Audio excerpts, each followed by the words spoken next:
پاکستان کی معاشی صلاحیتوں کا اعتراف، پاکستان میں سرمایہ کاری انتہائی منافع بخش قرار۔ ڈیوس میں پاتھ فائنڈر گروپ کے زیر اہتمام عالمی اقتصادی فورم میں منعقدہ اسپائرنگ پاکستان فورم کی پروقار تقریب، پاکستان کی ترقی، وسائل اور سرمایہ کاری کے مواقع کو اجاگر کیا گیا۔ سی ای او AKD سیکیورٹیز فرید عالم نے کہا کہ پاکستان میں سرمایہ کاری کے لیے ماحول سازگار ہے، پاکستان میں ٹیلنٹ اور آئیڈیاز کی کمی نہیں۔ کو چیئرمین پاتھ فائنڈر گروپ اکرام سہگل نے زور دیا کہ پاکستان کو عالمی سطح پر ایک ابھرتی ہوئی طاقت کے طور پر دیکھا جائے۔ سابق founding director Wilson Center South Asia Institute Michael Kugelman نے پاکستان کی بے پناہ صلاحیت اور وسائل کو سراہا۔ سابق C E O Pakistan Software Export Board Abu Bakr نے پاکستان کو مستحکم اور سرمایہ کاری کے لیے بڑی مارکیٹ قرار دیا۔ فورم سے ایگزیکٹو چیئرمین ایشیا پاک انویسٹمنٹ سمیر چشتی نے بھی اظہار خیال کیا۔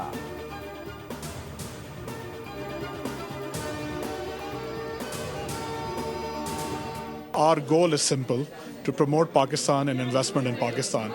پاکستان کی ابھی امیج جو ہے لاسٹ 1-2 سال سے بہت بڑھ گئی ہے۔ پاکستان کا ٹیک آف ہے، جو پاکستان کا اکنامک ٹیک آف ہے، جو پاکستان کا ڈپلومیٹک ٹیک آف ہے، اس کو انہوں نے بہت واضح طور پر انٹرنیشنل میڈیا کے سامنے ڈاووس میں یہاں پر اجاگر کیا۔ ڈیوس میں عالمی اقتصادی فورم، شرکاء نے تقریب کو پاکستان کی معاشی ترقی کے لیے اہم قرار دیا۔ چیئرمین پاتھ فائنڈر زرار سہگل نے بول نیوز سے گفتگو کی، کہا کہ ہم پاکستان کی ترقی چاہتے ہیں، خواہش مند ہیں ملک میں زیادہ سے زیادہ سرمایہ کاری آئے۔ سینئر وائس چیئرپرسن MITE ہما وقائی نے بھی پاکستان کے معاشی اشاریے مثبت قرار دیے اور وزیر اعظم سمیت قومی قیادت کی کارکردگی کو سراہا۔ VRG کمپنی کے CEO سلمان علی بولے، آج پاکستان دنیا کے لیے انتہائی اہم ملک بن چکا ہے۔ اوزی گروپ کے چیئرمین عثمان شیخ نے کہا کہ پاکستان کی ترقی میں نجی شعبے کا انتہائی اہم کردار ہے۔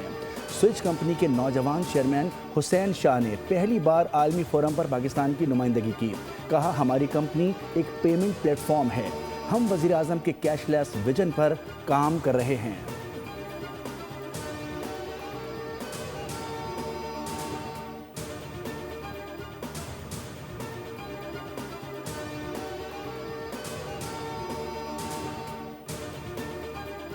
For giving me this opportunity on Bold News to talk about Pakistan and to talk about Asia Pac. Asia Pac is a private investment firm. We have been investing in Pakistan for 10 years. Over the last 10 years, we have acquired 10 different companies, and over the 10 years, we have invested in them. We have created jobs, we have created profit growth, and we have paid a lot of taxes to the government of Pakistan. Asia پاک investment کے executive chairman Sameer Chishti Pakistan میں سرمایہ کاری کے لیے پرعزم۔ بول news سے خصوصی گفتگو میں بولے، ایشیا پاک گزشتہ 10 برسوں سے پاکستان میں سرمایہ کاری کر رہی ہے اور اس دوران تجربہ غیر معمولی طور پر شاندار رہا ہے۔ ایشیا پاک پاکستان میں سرمایہ کاری پر بلش نہیں، میکسیمم بلش سوچ رکھتی ہے۔ انہوں نے سیاسی اور عسکری قیادت کا شکریہ ادا کیا کہ ان کی کاوشوں نے سرمایہ کاروں کے لیے ماحول سازگار بنایا۔ سمیر چشتی نے پاکستان کو دنیا کے مڈل پاور قرار دیا، بولے پاکستان واحد ملک ہے جس نے امریکہ اور چین دونوں سے بہترین تعلقات قائم کیے۔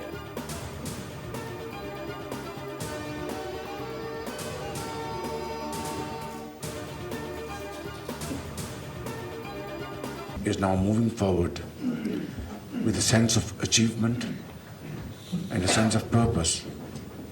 Our macroeconomic indicators are pretty reassuring. Our policy rate has come down from a steep 22.5% to 10.5%. ملک کی معیشت کی بہتری اور بین الاقوامی سرمایہ کاروں کا اعتماد بحال کرنے کا مشن، وزیر اعظم شہباز شریف ان ایکشن۔ پاکستان استحکام سے تیز رفتار ترقی کی جانب بڑھ رہا ہے، وزیر اعظم کی غیر ملکی سرمایہ کاروں کو یقین دہانی۔ ورلڈ اکنامک فورم کے 56ویں سالانہ اجلاس میں شرکت کے لیے وزیر اعظم ڈیوس میں موجود ہیں۔ پاکستانی کمیونٹی کی جانب سے وزیر اعظم شہباز شریف کے لیے ناشتے کا اہتمام۔ ایشیا پاک کے ایگزیکٹو چیئرمین سمیر چشتی کی بھی ناشتے میں شرکت۔ وزیر اعظم ورلڈ اکنامک فورم کے مختلف سیشنز میں شرکت کر رہے ہیں۔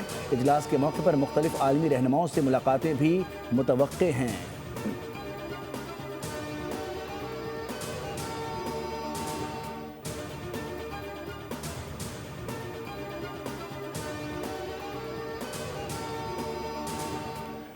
ورلڈ اکنامک فورم کے موقع پر نائب وزیر اعظم اسحاق ڈار نے پاتھ فائنڈر گروپ کے پاکستان پویلین کا افتتاح کر دیا۔ معاشی صلاحیت کو عالمی فورم پر اجاگر کرنے کے اقدام کو سراہا۔ منتظمین کو مکمل تعاون کی یقین دہانی۔ کہا حکومت معاشی ترقی کے لیے اقدامات کر رہی ہے۔ اسٹارٹ اپ معاشی ترقی اور سماجی تبدیلی میں اہم کردار ادا کر رہے ہیں۔ نوجوان ہمارا اثاثہ ہیں، استعداد کار میں اضافے کے لیے اقدامات کر رہے ہیں۔ نائب وزیر اعظم اسحاق ڈار نے کہا کہ پاکستان معاشی استحکام اور تیز رفتار ترقی کی راہ پر گامزن ہے۔ پاکستان بہت جلد دنیا کی صف اول کی 20 بڑی معیشتوں میں شامل ہوگا۔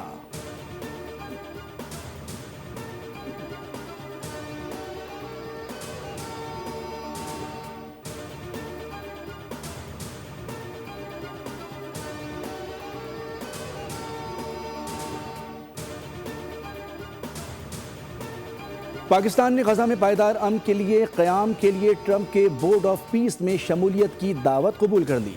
شمولیت کی دعوت امریکی صدر نے وزیر اعظم شہباز شریف کو دی، جس کو انہوں نے قبول کیا۔ دفتر خارجہ کی جانب سے جاری اعلامیے میں کہا گیا ہے کہ پاکستان کو امید ہے کہ اس فریم ورک کے قیام سے مستقل جنگ بندی کے نفاذ، فلسطینی عوام کے لیے انسانی امداد میں نمایاں اضافے اور غزہ کی تعمیر نو کے لیے عملی اقدامات ممکن ہوں گے۔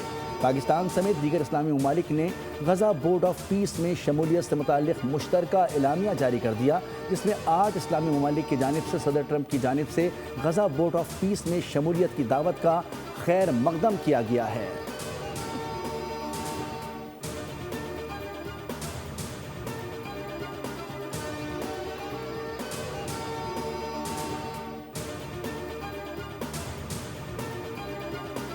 کچھ اور نہیں، بس گرین لینڈ چاہتا ہوں۔ نیٹو کے پاس 2 آپشن ہیں، ہاں یا نہ۔ ہاں کریں گے تو خوشی ہوگی اور اگر نہ کریں گے تو یاد رہے گا۔ دنیا اور امریکہ کی سیکیورٹی کے لیے گرین لینڈ حاصل کرنا ضروری ہے۔ امریکی صدر ڈونلڈ ٹرمپ کا عالمی اقتصادی فورم سے خطاب۔ کہا کہ ہمارے پاس جنگ عظیم دوم کے بحری بیڑوں کے مقابلے میں 100 گنا مضبوط بیڑے ہیں۔ کئی سال یورپ کی مدد کی اور بدلے میں کچھ نہیں ملا۔ نیٹو کے لیے جو کچھ کیا اس کے بدلے گرین لینڈ مانگنا معمولی سی بات ہے۔ پاک بھارت جنگ بندی کا پھر ذکر کیا۔ کہا میں نے پاکستان اور بھارت کے درمیان جنگ رکوائی۔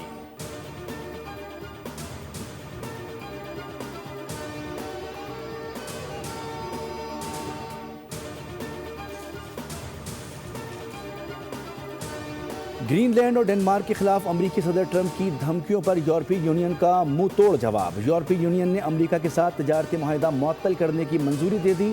امریکی میڈیا کے مطابق سربراہ یورپی پارلیمنٹ ٹریٹ کیٹی نے کہا کہ ٹرمپ ٹیرف دھمکیوں کے باعث معاہدے پر پیش رفت ناممکن ہو گئی۔ خود مختار علاقائی سالمیت خطرے میں ہے، معمول کے مطابق ممکن نہیں رہے۔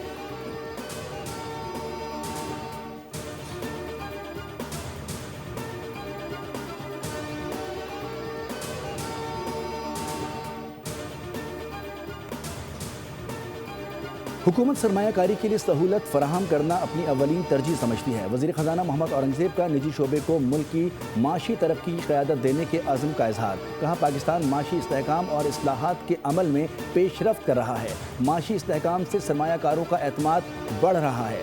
وزیر خزانہ کو ڈیوس میں صدر ADB سے ملاقات میں توانائی شعبے میں اصلاحات، صاف توانائی کے فروغ پر اتفاق کیا گیا۔ کہا پاکستان اور ایشیائی ترقیاتی بینک کے تعلقات نئے اسٹریٹجک مرحلے میں داخل ہو گئے۔ وزیر خزانہ نے بلومبرگ کو بتایا کہ حکومت آئندہ چند ہفتوں میں پانڈا اجرا کے لیے عالمی مشیروں کے تقرر کا عمل شروع کرے گی۔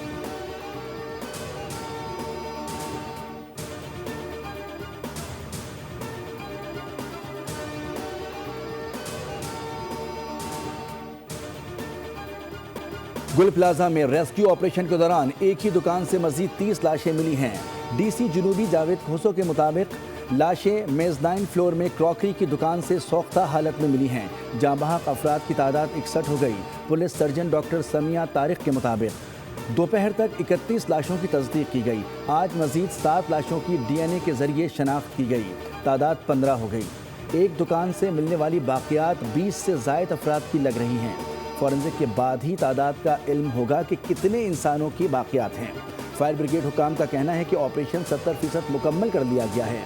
SBCA حکام نے رمپا پلازا کو غیر محفوظ قرار دیتے ہوئے سیل کر دیا۔ انتظامیہ اور دکان مالکان کو نوٹس جاری۔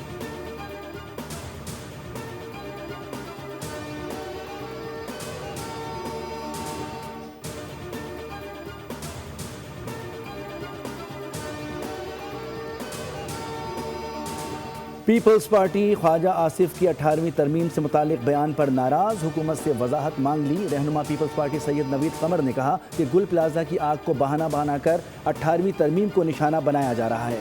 صوبوں کے وسائل واپس لینے کی سوچ ملک کے مستقبل کے لیے خطرناک ہے۔ رانا تنویر حسین نے کہا کہ 18ویں ترمیم کے بعد اگر سب کچھ درست ہے تو پھر کراچی گل پلازہ میں آتش زدگی جیسے واقعات کیوں پیش آتے ہیں؟ پی پی رکن سحر کامران بولی، خواجہ آصف بتائیں 18ویں ترمیم کیسے ڈھکوسلا ہے؟ ڈھکوسلا تو وہ آرڈیننس تھا جو صدر کے دستخطوں کے بغیر جاری ہو گیا۔ وزیر دفاع کو کیوں بلدیاتی نظام پر عامر یاد آ جاتے ہیں؟ گزشتہ روز خواجہ آصف نے کہا 18ویں ترمیم ڈھکوسلا ہے۔ موسم نے اپنا رنگ بدل لیا، سائبیرین ہوائیں پاکستان کو ٹھنڈا ٹھار کرنے پہنچ گئیں۔ کراچی میں آج بارش کا امکان ہے، جبکہ بارش کے بعد یکبستہ ہوائیں بھی چلیں گی۔ درجہ حرارت سنگل ڈیجٹ میں جا سکتا ہے۔ گوادر اور جیونی میں بارش شروع۔ محکمہ موسمیات کے مطابق بلوچستان کے بیشتر اضلاع میں بھی آج سے بارش اور برفباری کا امکان ہے۔ مری میں اگلے 2 روز تک شدید برفباری کا امکان ہے۔ 18 انچ سے زائد برفباری کی پیشگوئی کے بعد متعلقہ اداروں کو ہائی الرٹ کر دیا گیا۔ خیبر پختونخوا اور کشمیر میں بارش اور برفباری کی وجہ سے فلیش فلڈ کا خطرہ پیدا ہو گیا۔ مغرب سے آنے والا یہ سسٹم 24 جنوری تک جاری رہے گا۔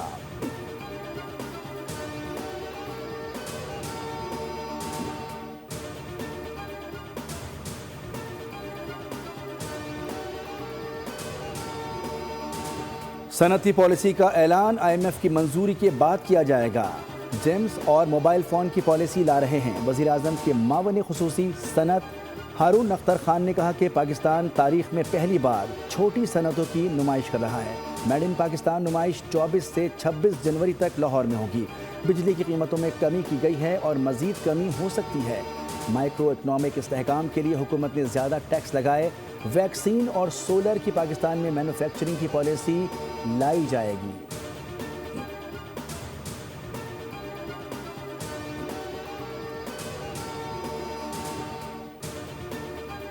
فی تولہ سونے کی قیمت تاریخ میں پہلی بار 5 لاکھ روپے سے تجاوز کر گئی۔ 12,700 روپے اضافے سے فی تولہ سونے کی قیمت میں 5,06,362 روپے کی تاریخی سطح پر پہنچ گئی۔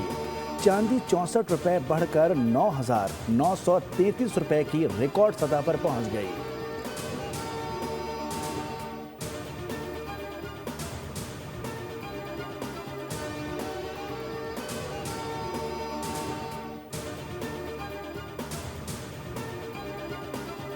انڈین ایئر فورس کا ایک اور طیارہ گر کر تباہ ہو گیا۔ بھارتی میڈیا کے مطابق مائکرو لائٹ 2 سیٹر طیارہ اتر پردیش کے شہر الہ آباد میں گرا۔ طیارہ انجن فیل ہونے کے باعث حادثے سے دوچار ہوا۔ دونوں پائلٹس نے بروقت چھلانگ لگا کر جان بچائی۔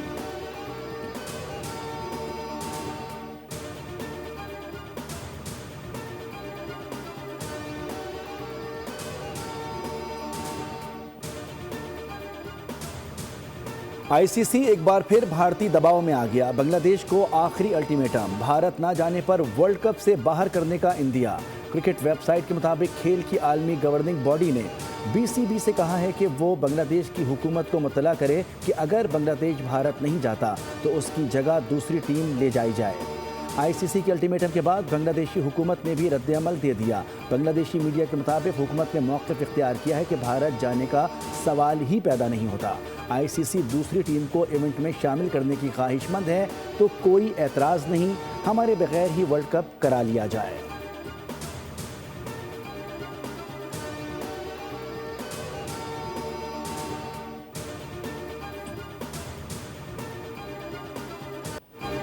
پاکستان سپر لیگ کی نئی ٹیم سیالکوٹ فرنچائز کا مکمل نام سامنے آ گیا۔ ٹیم کو سیالکوٹ اسٹیلینز کے نام سے متعارف کرایا گیا ہے۔ سیالکوٹ اسٹیلینز PSL کے 11ویں ایڈیشن میں ان ایکشن ہوں گے۔ PSL کی دوسری نئی ٹیم حیدرآباد کی جانب سے ٹیم کا حتمی نام سامنے آنا باقی ہے۔ PSL 11 کا آغاز 26 مارچ سے ہوگا۔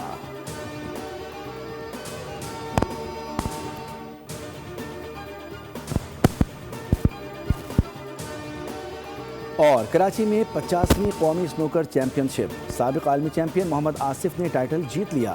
محمد آصف نے فائنل میں پنجاب کے رانا عرفان کو شکست دی۔ محمد آصف نے بیسٹ آف 11 فریمز کے میچ میں 6-3 سے فتح حاصل کی۔